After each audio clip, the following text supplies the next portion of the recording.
নমস্কার বন্ধুরা, poppy kitchen with village ফুডে আপনাদের সবাইকে আবারও অনেক অনেক স্বাগত জানাই। আজকে একটা নয় দুটো নয় বন্ধুরা, তিনটে রেসিপি নিয়ে চলে এসেছি। এই দেখুন, আমার হাতে আজকে পাকা রুই মাছ আছে। এর আগে রুই মাছের অনেক রকম রেসিপি হয়েছে, কিন্তু গন্ধরাজ রুই করে আপনাদের দেখানো হয়নি। তাই এই মাছটা কেটে আজকে গন্ধরাজ রুই করব। আর তার সঙ্গে এই যে কুচো চিংড়ি নিয়েছি, পাকা তেঁতুল দিয়ে, এই যে এখানে আছে শোলা কচু, দেখেছেন একদম হালকা ছোলার মতো একদম, ওই জন্য শোলা কচু টক করব। এর আগে মান কচু, খেরো কচু, গাঁঠি কচু দিয়ে অনেক রকম রেসিপি করেছি, কিন্তু টক রান্না হয়নি। শোলা কচু দিয়ে এখনো টক না, আবার পাকা তেঁতুল হেভি লাগে। আর এই যে কুমড়ো ফুলের বড়া তো অনেক খেয়েছি, আজকে কুমড়ো ফুলের ডাল হবে, আরো ভালো লাগবে, আরো ভালো লাগবে। ডালটাও খেতে খুব ভালো লাগে, ওই জন্য আজকে ডাল বানাবে পপি। এই যে ঘুষো চিংড়িগুলো আমি আবার বাছা শুরু করে দিলাম। হ্যাঁ, তোমারই তো দেরি হবে, আমি চটপট করে দেবো। এই যে রুই মাছটা কাটা হয়ে গেলে আমাদের রান্না বান্না শুরু হবে। আপনারা দেখতে থাকুন কিভাবে তিনটে রান্না করি। এই যে ছোলা কচুটা দেখতে দেখো ঠিক সানাইয়ের মতো, এইখানটা বাঁকা, এইখানটা ঢেউ খেলা না। ছোলা কচুগুলো কেটে নেব। এই দেখো ছোলা কচুগুলো কাটছি যেন হাতে কি হালকা লাগছে। টকের জন্য এইভাবে কেটে নেব। রুই মাছটার কালারটা দেখছো? পাকা রুই বলে কিরকম লাল হয়ে আছে। তো রুই দেখলেই বোঝা যায়। মাছটা চটপট বেছে নিই। এই সাইজের রুই মাছগুলো খেতে একটু মিষ্টি মিষ্টি হয়, তাই আজকে এই রেসিপিটা ছাড়া অন্য কিছু মাথায় এলো না। একটা কচু কাটতেই সব হয়ে গেছে। খুব ভালো করে পুরো মাছটা আঁশ ছাড়ানো হয়ে গেছে, এবার কেটে নেব।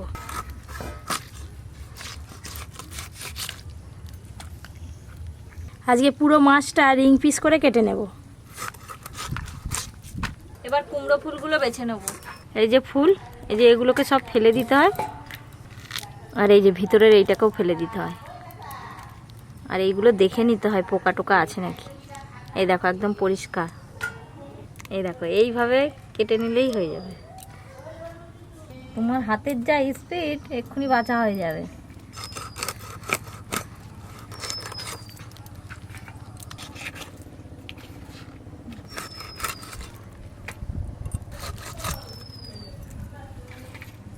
আজকে রান্নাঘর ফাঁকা তো ফাঁকা, দাদুও নেই আর পড়িও নেই, যখন তাকে সবাই থাকবে। কাটাকুটিটা একবার হয়ে যাক, সবাই এসে হাজির হয়ে যাবে।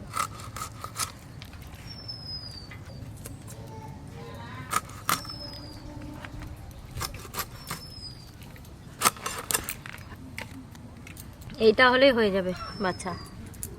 আমার তো চিংড়ি মাছ বাছা হয়ে গেল। এই যে মাছের মাথা, দাও তোমরা আসো, গুছিয়ে গেছি, আমি মাছ ধোয়া শুরু করে দিই। সব কিছু তো বেশ ভালো করে ধুয়ে নিয়ে চলে এলাম, এবার রান্না শুরু করব। প্রথমে শোলা কচুগুলো একটু জল গেলে জলটা ফেলে দেব। জল তো বেশ গরম হয়ে গেছে, কেটে ধুয়ে রাখা শোলা কচুগুলো দিয়ে দেব।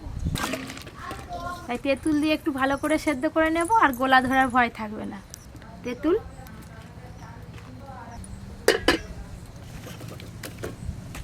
প্রথমেই বাটবো আদা আর কাঁচা লঙ্কা একসঙ্গে।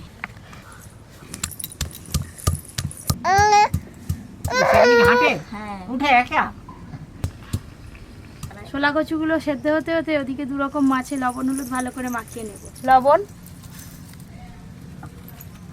হলুদ গুঁড়ো,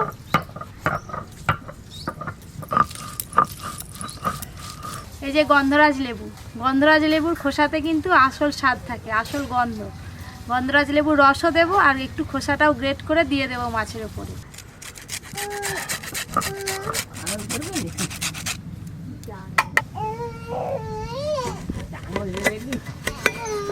লেবু রস,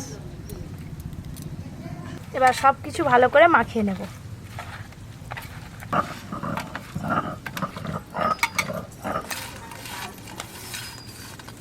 খুব ভালো করে মাছে তো সব কিছু মাখিয়ে নিলাম, চাপা খুলে দেখি সেদ্ধ হলো কিনা।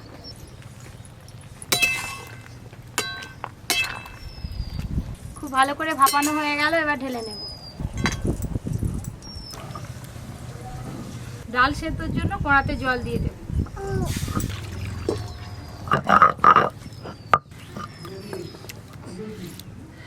আদা কাঁচা লঙ্কা খুব ভালো করে বেটে নিলাম। সর্ষে, মুসুরির ডালগুলো বেশ ভালো করে ধোয়া হয়ে গেছে, জলের মধ্যে দিয়ে দেবো।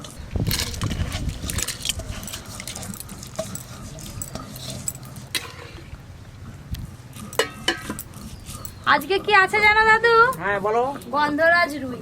ও আচ্ছা, গন্ধরাজ রুই। হ্যাঁ। গন্ধরাজ রুই আর শাকের মধ্যে পুঁই। মাছের মধ্যে রুই, শাকের মধ্যে পুঁই। দাদু পারও বটে। হ্যাঁ, দাদু এমন একটা কথা বলে দেবে, এতক্ষণে মনে হয় ডাল সেদ্ধ হয়ে গেছে।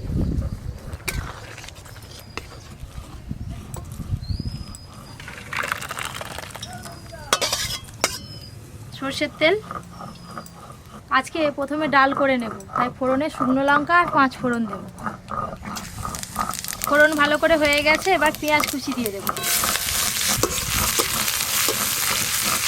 পেঁয়াজ কুচিগুলো একটু হালকা করে নেড়ে নিয়েছি, এর উপরে কুমড়ো ফুলগুলো দিয়ে দেব। বেছে ধুয়ে রাখা কুমড়ো ফুল, হলুদ গুঁড়ো। আরে আমি ভাবছিলাম যে কুমড়ো ফুলের আজকে বড়া বানাবি। বড়া তো এর আগে বহুবার খাইছি, আজকে ডাল খেয়ে দেখবে কেমন লাগে। কুমড়ো ফুল কিন্তু একদম লাল লাল করে ভেজে নিইনি, একটু হালকা করে নেড়ে নিয়েছি, কাঁচা গন্ধটা চলে গেছে। এবার ডাল ছকে দেব। লবণ, চেরা কাঁচা লঙ্কা দুটো দিয়ে দেব।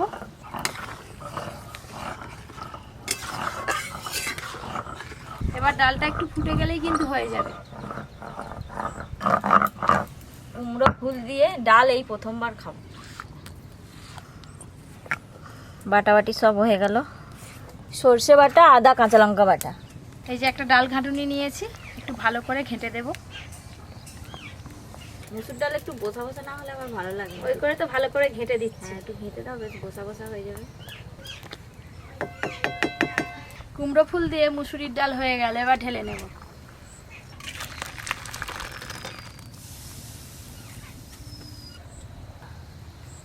তেল তো গরম হয়ে গেল, প্রথমে রুই মাছগুলো ভেজে নেব।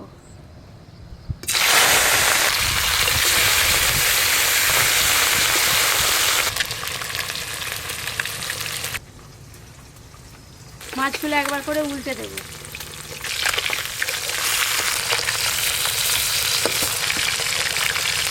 রুই মাছ তো খুব বেশি কড়া করে ভাজার দরকার নেই, একটু হালকা করে ভেজেই তুলে নেব। আরে পেটি বার করলে না হয় পেটি এক পিস খাওয়া যেত। আজকে পেটি বার করনি তো ভালো। হ্যাঁ, চাকাগুলো বেশ বড় বড় হচ্ছে, আজকে খাবে। পেটি গাদা একসঙ্গেই আছে। হ্যাঁ। তবে এই যে মাছগুলো হালকা করে ভাজা হয়ে গেল।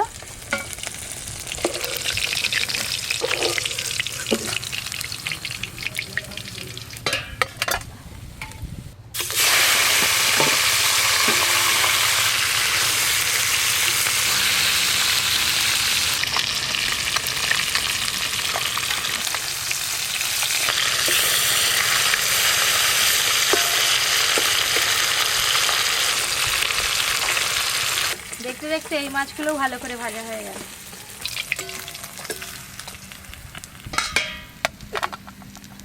ওই একই তেলে চিংড়ি মাছগুলো ভালো করে ভেজে নেব।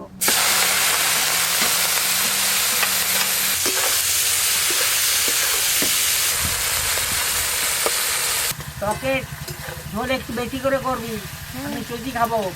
এক বাটি দিয়ে এক করা হবে। তুমি কত আমাকে এক বাটি দিয়ে দিবি, তারপরে তুই থাক আর নেই থাক। ছোলা কচু দিয়ে হবে। হ্যাঁ।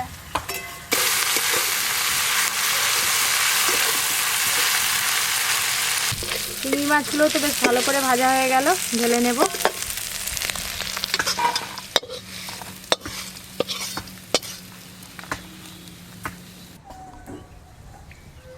পাঁচ ফোড়ন, ভাপিয়ে রাখা কচুগুলো এবার দিয়ে দেব।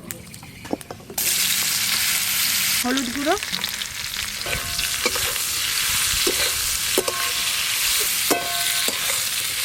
ছোলা কচুগুলো বেশ ভালো করে তেলের ওপরে নেড়ে নিয়েছি। এবার তেঁতুলের কাঁচরা দিয়ে দেবো। পাকা তেঁতুল আগে থেকে জল দিয়ে ভিজিয়ে রেখেছিলাম, কি সুন্দর কাঁচরা বেরিয়েছে। তেঁতুলের কাঁচ, আর একটু জল লাগবে, জল দেব। স্বাদ মতো লবণ দেব। একটু ফুটে গেলেই চিংড়ি মাছ আর চিনি দিয়ে দেবো।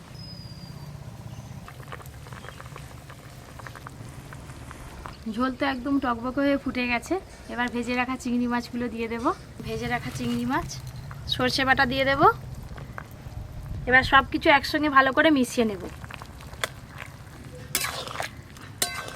ফুটে গেলে এবার একটু চিনি দিয়ে নামিয়ে নেব। নামানোর আগে একটু চিনি দিয়ে দেব। আপনারাও চিনি দেবেন, টকের স্বাদটা খুব ভালো হবে। চিনি, কত সহজে শোলা কচুর টক হয়ে গেল। হেভি লাগবে খেতে এটা আজকে। ওপর দিয়ে একটু সর্ষের তেল দিয়ে দেব। এবার আমি গন্ধরাজ রুই রান্নাটা করে নেব। তার জন্য কড়াতে সর্ষের তেল দেব। আজকের এই রান্নাটায় ফোড়নে কিছুই লাগবে না। তেল হালকা গরম হয়ে গেছে, আদা কাঁচা লঙ্কা বাটা দিয়ে দেব। আদা কাঁচা লঙ্কা বাটা দেওয়ার সাথে সাথে টক দইটাও দিয়ে দেব। টক দই, এই রান্নাটায় কিন্তু বিশেষ কোনো মশলা লাগে না। এবার লবণ আর চিনি দিয়ে দেব, স্বাদ মতো লবণ, আর দেব চিনি, কয়েকটা চেরা কাঁচা লঙ্কা। মাছ রান্নার জন্য গ্রেভি একদম রেডি হয়ে গেছে। এবার জল দিয়ে দেব।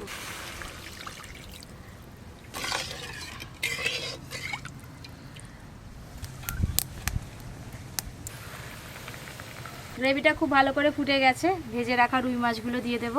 ভেজে রাখা রুই মাছ এই গ্রেভির মধ্যে একটু ভালো করে ডুবিয়ে ডুবিয়ে দিয়ে দেব।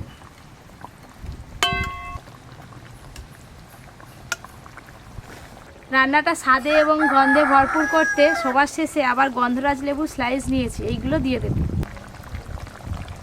দাদু কি পড়ে গেল দেখতে পেলে?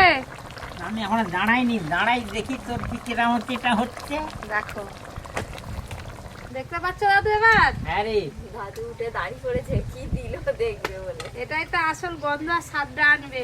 1 থেকে 2 মিনিটের মতো চাপা দিয়ে দেব। 2 থেকে 1 মিনিট হয়ে গেছে। চাপা খুলে একটু দেখে নেবো। এবার চাপাটা খোলার সাথে সাথে এত সুন্দর একটা গন্ধ পাওয়া যাচ্ছে, এখনই মন প্রাণ ভরে গেল। রান্নাটা হয়ে গেছে, এবার ঢেলে নেব।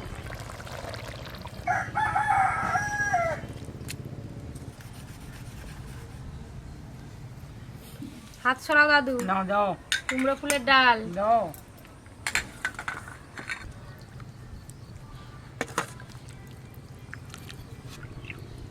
নাও দিদি। এই হচ্ছে গন্ধরাজ রুই দাদু। হ্যাঁ, গন্ধরাজ রুই দাও না গো। ব্যাস,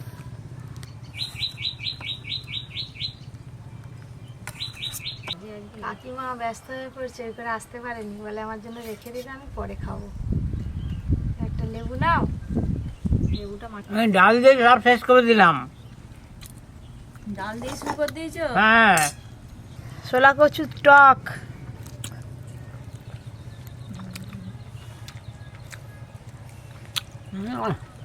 খুব ভালো হয়েছে রে। কোন রান্নাটা? এই যে গন্ধরাজ রুই। গন্ধরাজ রুই। আহ, ভাতে ডাল দিয়ে দিয়েছে, ডালটা দিয়েই প্রথমে খাবো। এখন ডাল হলে আর কি এমনি ভাত খাওয়া যাবে। আর তার সাথে এই যে গন্ধরাজ লেবুর নিচড়ে নিই।